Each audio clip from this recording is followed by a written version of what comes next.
आप आदिवासी को जेल कैसे भेजते हैं? आप आदिवासी से टूल गेट क्यों वसूलते हैं? 5वें अनुसूचित क्षेत्र होते हुए यहाँ पर राज्य सरकार अपनी धौंस जमा करके हम आदिवासी का सारे चीज़ों को हनन कर रही है। सभी ने ऐलान किया है कि 22 को रांची बंद। तो बहुत बड़ा ये आदिवासी समाज का जागरूकता का पहचान है। आदिवासी समाज की सारे भाषा, संस्कृति सभी को अगर आप क्षति पहुंचाते हैं तो आपको भी आदिवासी समाज के द्वारा बख्शा नहीं जाएगा। हमारा आदिवासी समाज को हनन कर रहे हैं, हमारा जल जंगल ज़मीन छीन रहे हैं, हमारा अपना धार्मिक स्थल छीन रहे हैं और हमारा जितने भी व्यवस्था का ज़मीन है उसको छीना जा रहा है। राष्ट्रपति, प्रधानमंत्री, मुख्यमंत्री चाहे कोई भी व्यक्ति क्यों ना हो, वो सैलरी अगर पाता है तो वो नौकर है, मालिक नहीं हो सकता है। मालिक वो लोग हैं जो आम जनता है, जिनका खनिज है, जिनका हवा है, जिनका पानी है। यदि इन सब चीज़ों को आप नहीं कर पा रहे हैं तो फिर हमारा राज्य में आपको रहने की कोई अनुमति नहीं है। आज रांची प्रेस क्लब में आज पढ़ा राजा लोगों का प्रेस कॉन्फ्रेंस रखा गया था। हमारे बीच मौजूद है जगरे उरांव जी। दादा बहुत बहुत जोहार। आज प्रेस कॉन्फ्रेंस रखे थे, क्या मकसद था, मीटिंग में क्या बात? सबसे पहले आपको जोहार और आपका चैनल में जितने भी आपके फॉलोअर्स हैं, आपके जो भी चैनल के माध्यम से आपको जितने भी हैं सभी को, झारखंड वासियों को सभी को जोहार। आज हम लोग प्रेस क्लब रांची में प्रेस वार्ता, हमारे ये जो 5वां अनुसूचित क्षेत्र है जिसमें गलत तरीके से विधानमंडल चलाया जा रहा है और हमारे संरक्षण करने के बजाय हमारा आदिवासी समाज को हनन कर रहे हैं, हमारा जल जंगल ज़मीन छीन रहे हैं, हमारा अपना धार्मिक स्थल छीन रहे हैं और हमारा जितने भी व्यवस्था का ज़मीन है उसको छीना जा रहा है। इसके विषय में हम लोग विशेषकर आज राज्य सरकार जो कि रांची हमारा 5वां अनुसूचित क्षेत्र होते हुए यहाँ पर राज्य सरकार अपनी धौंस जमा करके हम आदिवासी का सारे चीज़ों को हनन कर रही है। तो उनको हम अल्टीमेटम देने के लिए और उनको अवगत कराने के लिए हम लोगों ने प्रेस वार्ता रखा था, जिसमें साफ तौर 5वें अनुसूचित क्षेत्र की बात है और हमारे जितने भी रूढ़ी प्रथा, विद्यमान विधि, सारी चीज़ों का हम लोगों का बात हुई। जो कि संविधान 26 जनवरी 1950 में स्थापित हुआ भारत देश में, लेकिन उस संविधान में सारे चीज़ों को देखने के बाद पता चलता है कि कोई ऐसा विधि, किसी को भी ऐसा विधि का बल नहीं दिया गया है, राष्ट्रपति हो या प्रधानमंत्री हो या मुख्यमंत्री हो, जो कि 5वें अनुसूचित क्षेत्र आदिवासी के ऊपर उनका नियम कानून चलेगी। तो फिर हमारे ऊपर हमारा जल जंगल ज़मीन को ये लोग कैसे छीन रहे हैं, गलत तरीके से छीन रहे हैं। इसको पूर्ण रूप से उनको अवगत कराने के लिए हम लोग आज प्रेस वार्ता रखे थे और आज हम लोगों का समाज में हमको देखने को मिला और हम लोग जो काम कर रहे हैं, संविधान सारे लोगों को हम लोग पढ़ने की ये मतलब एक उनको प्रेरणा दे रहे हैं और अपना अधिकारों को जानने की प्रेरणा दे रहे हैं। इसलिए सभी आदिवासी अब जाग रहे हैं और एक दिन स्वयं ये राज्य सरकार को भागना पड़ेगा। हमें अपना आदिवासी राज्य, 5वें अनुसूचित राज्य देना पड़ेगा, क्योंकि उन लोग का हम हमेशा हवाला देता है कि अनुच्छेद 19 में सामान्य राज्य आता है।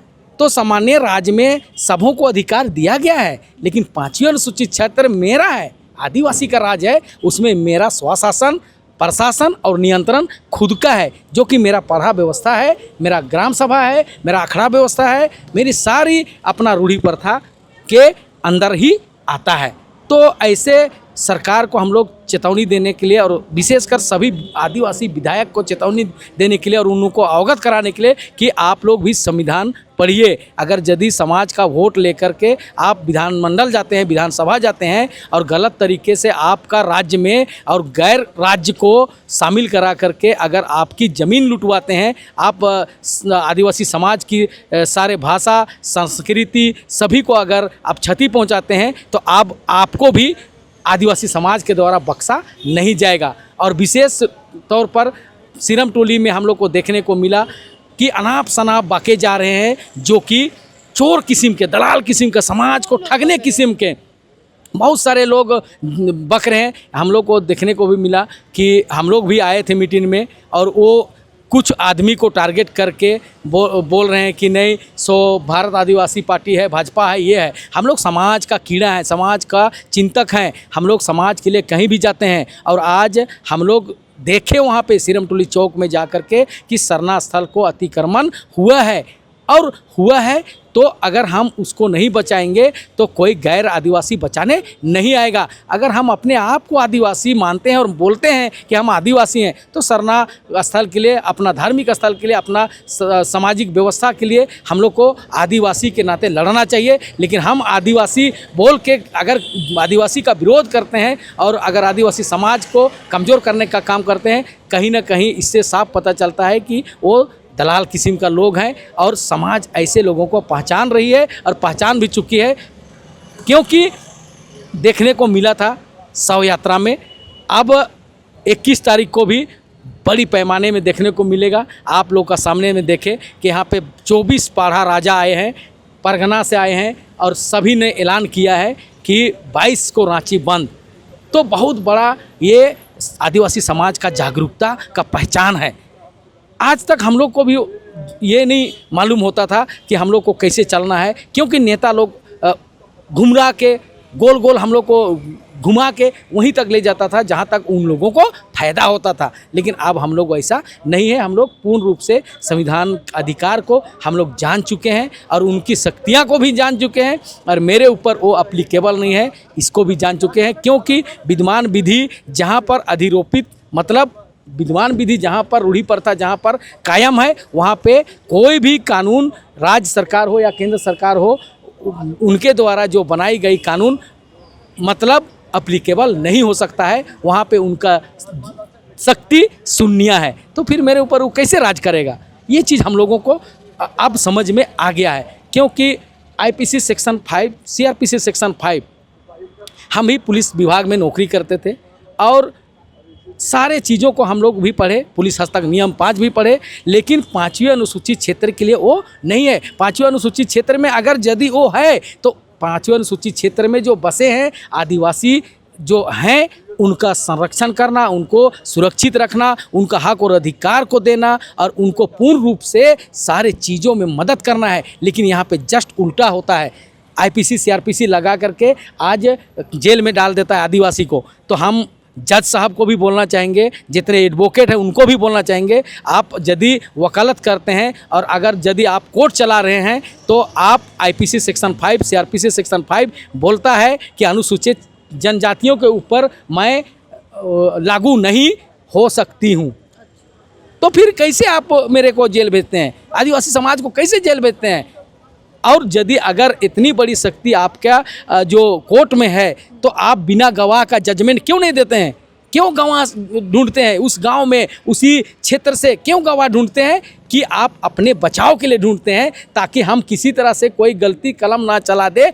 अगर गलती से हम कलम चला दिए और समाज जाग गई तो हमारे ऊपर भी आरोप लग सकता है एट्रोसिटी एक्ट के तहत, क्योंकि संविधान का अवहेलना करने पर एट्रोसिटी एक्ट के तहत किसी के ऊपर भी, चाहे वो राष्ट्रपति हो या प्रधानमंत्री हो या विधानमंडल हो या कुछ भी हो, विधानमंडल मतलब विधायिका, न्यायपालिका, कार्यपालिका, कोई भी है, सभी के ऊपर हमारा 5वीं अनुसूचित क्षेत्र में शक्ति मिला हुआ है आदिवासियों को कि उन लोगों के ऊपर कार्रवाई कर सकती है। क्योंकि आदिवासियों के पास खुद का स्वशासन व्यवस्था, खुद का प्रशासन और नियंत्रण करने की शक्ति प्रदान है। उन 244 5वीं अनुसूची क्लोज 1 में स्पष्ट रूप से बोलता है। पढ़िए, 5 को पढ़िए, संविधान पढ़िए ना। हम लोग तो संविधान का बात कर रहे हैं, जिस संविधान से देश और राज्य को आप चला रहे हैं उसी संविधान का हम बात कर रहे हैं। अगर यदि आपको संविधान आदेश देती है तो हमें आप बोलिए और हमें आप जो भी कहना है कहिए, लेकिन आपको संविधान इंडिकेट कर रहा है कि आदिवासियों का राज्य अपना राज्य है, जो कि 5वीं अनुसूची क्षेत्र है। तो 5वीं अनुसूची क्षेत्र में आपको अगर यदि हम लाए हैं तो आप मेरा नौकर हैं, क्योंकि हर वो व्यक्ति चाहे कि क्यों राष्ट्रपति, प्रधानमंत्री, मुख्यमंत्री, चाहे कोई भी व्यक्ति क्यों ना हो, वो सैलरी अगर पाता है तो वो नौकर है, मालिक नहीं हो सकता है। मालिक वो लोग हैं जो आम जनता है, जिनका खनिज है, जिनका हवा है, जिनका पानी है, वो मालिक हो सकता है। ये ना कि सैलरी पाने वाला मालिक हो सकता है। आज एक ब्लॉक का BDO CO हम मालिक हैं बोलता है ना, BDO CO कि हम ब्लॉक का मालिक हैं। एक थाना इंचार्ज बड़ा बाबू बोलता है कि हम मालिक हैं। वो सैलरी जब उनको मिलता है, वो नौकर है तभी ना काम कर रहा है, काम करने के लिए तभी ना उनको सैलरी दिया जा रहा है, तो फिर वो मालिक कैसे हो सकता है। तो हम स्पष्ट रूप से प्रशासन को भी और CO BDO चाहे DC चाहे SDO कोई भी किसी प्रकार का अधिकारी हो, हम सभी को कहना चाहते हैं कि आप संविधान के अनुरूप संविधान के अधीन रहकर काम करिए। और हमारा आदिवासी होने के नाते, हमारा 5वीं अनुसूचित क्षेत्र होने के नाते आप हमारा सुरक्षा कीजिए, हमको संरक्षित रखिए और हमारे लिए सारा चीज़ों को व्यवस्था कीजिए। हमको कोई दिक्कत नहीं है। और यदि इन सब चीज़ों को आप नहीं कर पा रहे हैं तो फिर हमारा राज्य में आपको रहने की कोई अनुमति नहीं है, क्योंकि आप आज हम देख रहे हैं कि यहाँ पे जो सामान्य क्षेत्र हमारा अपना 13 जिला 5वीं अनुसूचित क्षेत्र है। बाकी झारखंड राज्य में कितने जिला हैं? 24 जिला हैं। 24 जिला में 13 जिला मेरा आदिवासी 5वीं अनुसूचित क्षेत्र है। बाकी एक जो प्रखंड कुछ मिला हुआ है, बाकी है सामान्य क्षेत्र में। तो सामान्य क्षेत्र में आप राज कीजिए, लेकिन मेरा क्षेत्र तो छोड़िए महाराज। मेरा क्षेत्र में अगर आप रहते हैं तो मेरा संरक्षण कीजिए। आप आदिवासी को जेल कैसे भेजते हैं? आप आदिवासी से टूल गेट क्यों वसूलते हैं? सरकार भी तो आदिवासियों की है। तो सरकार है, लोगों ने चुना है, सरकार है, लेकिन भारत देश के अंदर राज्य की संघ, राज्य के अंदर राज्य जो 5वीं अनुसूची राज्य है ना, तो इसको समझने की जरूरत है। हम कहाँ बोल रहे हैं कि आदिवासी नहीं है, लेकिन अगर मुख्यमंत्री बने हैं और वो आदिवासी का संरक्षण नहीं कर सकते हैं, अपने आप को आदिवासियत का ये नहीं कर सकते हैं, तो फिर वो आदिवासी नहीं गैर आदिवासी ही है। क्योंकि 5वीं अनुसूचित क्षेत्र में चुनाव का प्रचलन नहीं है। चुनाव से अगर आए हैं वो व्यक्ति मालिक कैसे होगा? जो चुना हुआ व्यक्ति मालिक हो सकता है क्या? नहीं होगा। चुन के आया हुआ वो मालिक कैसे रहेगा? चुनता किसको है? धांगर को चुनता है ना, काम कराने के लिए चुनता है ना, तो फिर वो कैसे मालिक हो गया?